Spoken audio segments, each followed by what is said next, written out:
Good morning, people. Urban Sentinel. This video is pretty much about your pantry. For those of you prepping, stocking up, what you've got on the shelves, what you've been building up for, and we all have our own individual needs and tastes, and there are a lot of things that are unique to individual people in terms of what they eat. There are some things that are common. Looking at the overall long-term plan. One, obviously, hopefully you're storing up foods that the shelf life is long-term, that they're shelf stable, and that they're items that will last months to years out. So it's not something that you bought last week that, even though it's shelf stable, is going to be expiring in a month and a half, 2 months. You're just really not going to do yourself any good unless you're constantly going through that particular item. But also, you have to keep in mind, based upon the extreme end. The extreme end is the entire system, our economy, everything collapses and it becomes to each their own. And you have to now at this point rely 100% on what you have already stocked up and saved and stored, and what you're capable of growing, catching, hunting, and bartering and trading with in the future. So on that basis, there's a balance that you need to look at. And it comes down to, on part of it, the health nutrition side. Yes, we all should eat healthy. We all should maintain a certain level of proper diet. But also in the fact that if we're in a full, let's say a grid down situation, whether it's an EMP or a solar flare, everything shuts down. You have very few places that have running electricity on a large scale at all. You may have individual residences and a small section of communities, some military and government facilities, but across the board, neighborhood to neighborhood, town to town, it's lights out and that's it. And even those that do have solar panels and backup batteries are going to be very frugal with how they use that, because visually speaking, to a certain extent, those houses will also become potential targets for people who, if it's 85 degrees out and you saw the weather report that the meteorologist says there's a heat wave coming in the next 2 days where temperatures are going to be 93, 97, 99, 101, or the humidity level is going to be 15, 20%, that sort of thing, and then the grid down happens the next day, the last thoughts on your mind are, crap, it's going to be extremely hot and humid for this next upcoming week, and the power is out everywhere.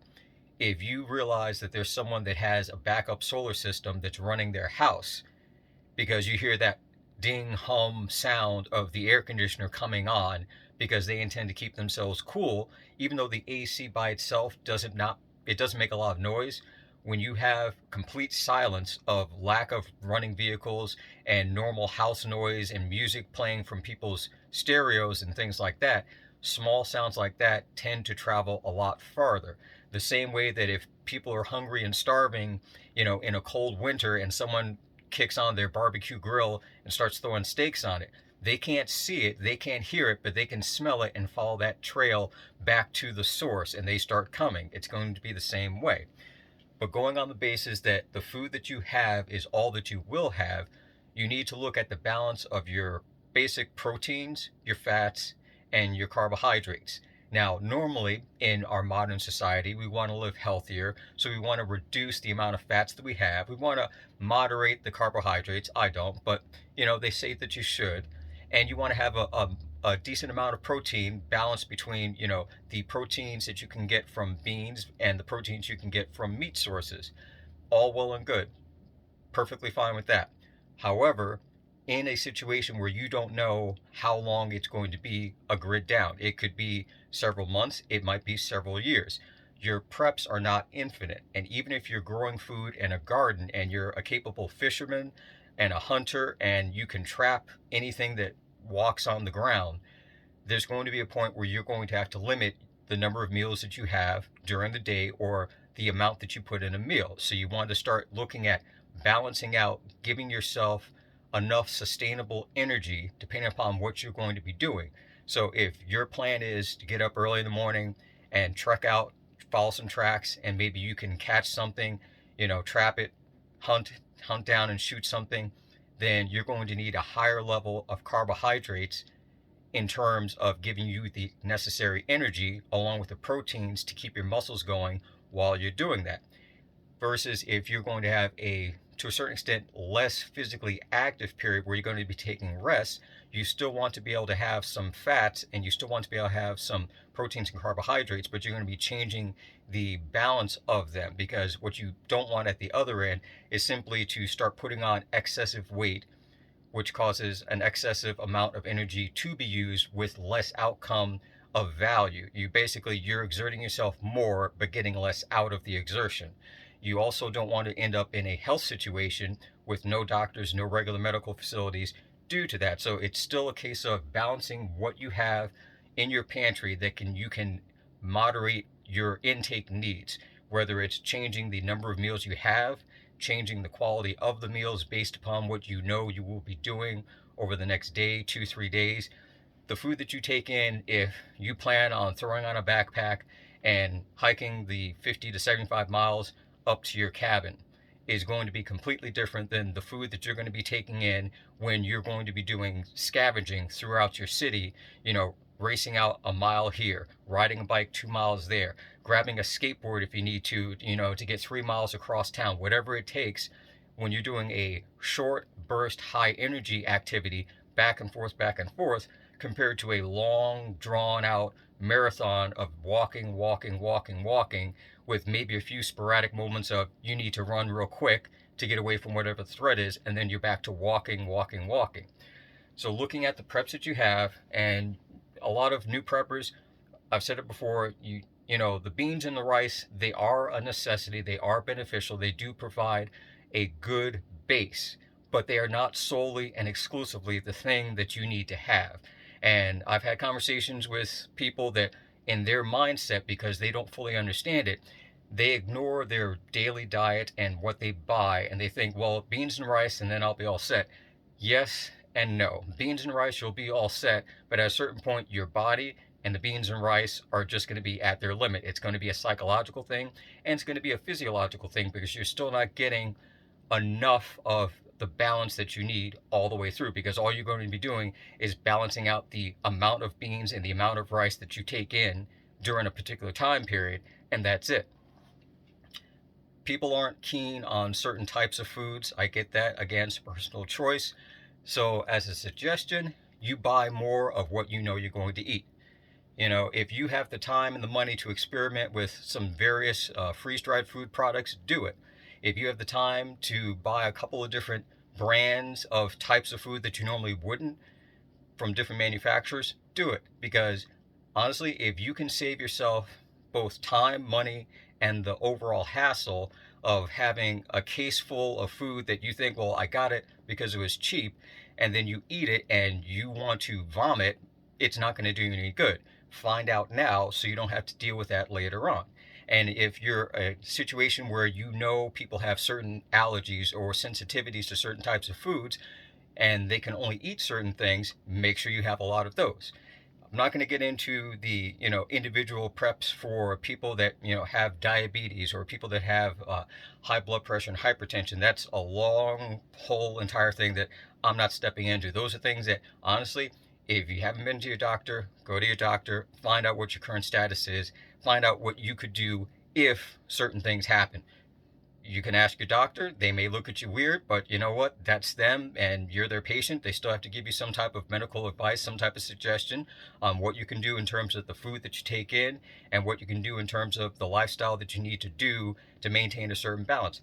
Depending upon your health conditions, again, I'm not a medical professional, you may be SOL. It's just the way it is, depending upon what your conditions are. But as your pantry overall, you should be looking at what you can do with what you've been building up, stocking up, and how you can balance that out, how you can meter out going from, your regular, let's say you're a 3 meal a day person, to 2 meals a day. What are those 2 meals going to be? How many different types of meals are they going to be? Are you going to have your food set up for those types of situations where you're building up a certain level of fat reserves over 2, 3 days, because you know that on the fourth day you're going to make that long trek, and you want to have a larger amount of fat in your system and proteins and carbs to get you going through that first day, because you're only going to be carrying small amounts of freeze-dried food or dehydrated food or MREs in a pack to get you hopefully to your destination 2-3 days later down the road? Or are you going to stay in your location, stay in your base, and you're just going to deal with quick recon operations, going out, coming back, leave before sunrise and get back before sundown, and you're out and about moving and scooting all around as quick as you can. So you need to keep that sort of higher level adrenaline sugar rush going, feeding your muscles and keeping things moving at a higher pace.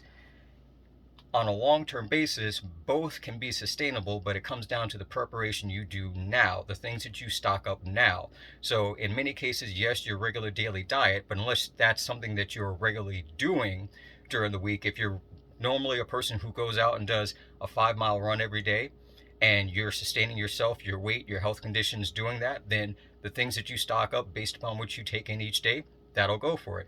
If you're a person that has a pretty much a sedentary position, sedentary job, and you're not very active, but you're not overweight, you're not someone who has hypertension or any other types of conditions like that, and again, the food that you take in, if it's part of your preps, part of the things that you buy, then you're doing okay with that, then continue to do that.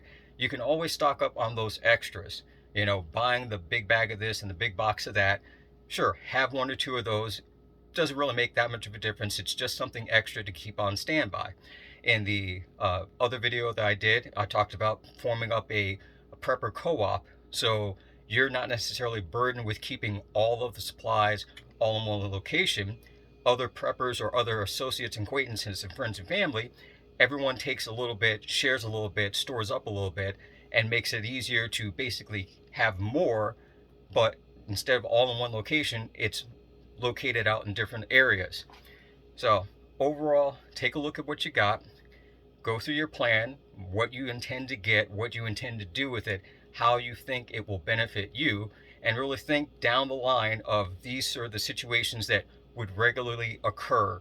Looking at the situations when you do have a power outage in your locality, in your region, in your state, weather conditions, whether it's, floods, earthquakes, fires, what have you, and then add on top of that the potential that there might be a complete shutdown of our system where nothing is functioning, so there's not going to be any immediate help or relief coming in externally.